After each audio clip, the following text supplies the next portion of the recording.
去沙特捡过垃圾的都知道，沙特土豪是真多。这不，最近沙特就看上了咱的歼20，想买的心已经藏不住了。前两天沙特直接在国庆宣传片里边把涂着沙特国旗和编号78272的歼20模型高调亮相，结果视频一火又手忙脚乱删了这段，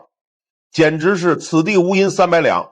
大家好，我是金枪鱼。今天咱不聊沙特的内心戏，而是想正经科普一下咱们压箱底的宝贝歼20到底牛在哪儿。首先必须得说到它的隐身能力，歼20的机身表面覆盖了特殊雷达吸波材料，能把雷达波像海绵吸水一样吞掉，雷达反射截面积只有 0.001 到 0.05 平方米。更绝的是它把进气道做成了半壳形，把发动机叶片挡了个严严实实，而且舱门接口全是锯齿状，连条缝都不给雷达波留。就算它从敌方雷达头顶飞过，对方屏幕上可能只会显示天气良好。我突然想到了之前著名的对马海峡事件，歼20悄无声息的飞越美日韩的防空识别区，三国雷达愣是没反应，最后只能装聋作哑。接着咱就得说说歼20的气动布局。歼20的外形设计在战斗机里边绝对是个异类，它采用了小展弦比高升力压式布局，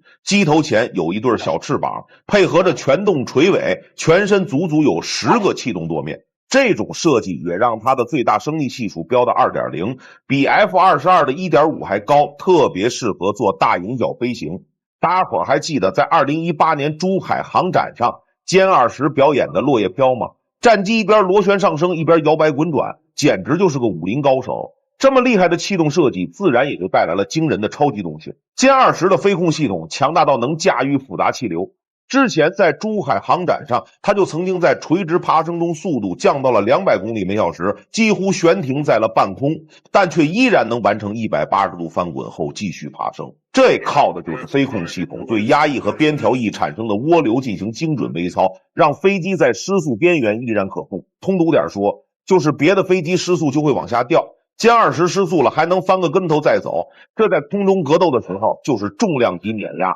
当然光会躲和跑还不够，歼20第4个牛掰的地方就是它的航电与武器系统。它的机头搭载了第3代淡化飞有源相控阵雷达，探测距离突破了400公里，配合分布式光电孔径系统，基本可以实现360度无死角感知。武器系统更是它的强项，主弹舱能塞4到6枚霹雳15超视距导弹，侧弹舱挂载霹雳10格斗弹。最绝的是双座版歼20S， 后座飞行员专门负责指挥无人机群，自己不用出手，无人机先上去群殴。或许沙特比较看重这一点，毕竟能让无人机打仗，就绝不让王子冒险。说完歼20到底有多牛，咱再说一下沙特为啥开始青睐中国武器。其实早在1987年，沙特就已经豪掷35亿美元买下了35枚东风杠3导弹，这笔交易也直接吓退了当时的萨达姆100万大军。如今30多年过去了，沙特面临的安全环境更加复杂，北边有伊朗的导弹威胁，南边要应对胡塞武装的无人机袭击，而美国的 F-15和爱国者系统在中东的表现实在让人失望，反倒是中国的无人机在中东战场大放异彩。更让沙特窝火的是，美国一边卡着 F-35不卖，一边在巴以问题上拉偏架。这么一来，沙特转头拥抱中国装备也就顺理成章了。想想看，只要拥有歼20，沙特就能轻易撕开以色列的防线。以色列现在连高超音速导弹都拦不住，要是再拦不住隐身战机，以后在中东还敢那么嚣张吗？